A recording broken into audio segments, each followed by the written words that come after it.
1 থেকে 11-র মতো দেশে ফের বিরাজনীতিকরণের চেষ্টা করছে বলে অভিযোগ বিএনপির। দলের নেতারা বলেন, সংস্কারের নামে কোনো বিরাজনীতিকরণ হলে জনগণ প্রতিহত করবে।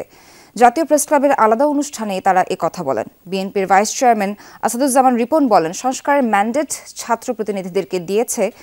দেশে যা সংস্কার করা দরকার তা রাজনৈতিক সরকারই করবে। ৩১ দফার মাধ্যমে বিএনপি সংস্কারের রূপরেখা অনেক আগেই দিয়েছে মন্তব্য করেন তিনি। আরেক অনুষ্ঠানে বিএনপির স্থায়ী কমিটির সদস্য আমির খসরু মাহমুদ চৌধুরী বলেন, প্রতিহিংসা ও প্রতিশোধের রাজনীতি করে কোনো জাতি এগিয়ে যেতে পারে না। গুম খুনে জড়িতদের শাস্তি নিশ্চিত এবং শেখ হাসিনার অপরাধের সমর্থনদাতা পেশাজীবীদের ক্ষমা চাইতে হবে বলে জানান আমির খসরু মাহমুদ চৌধুরী।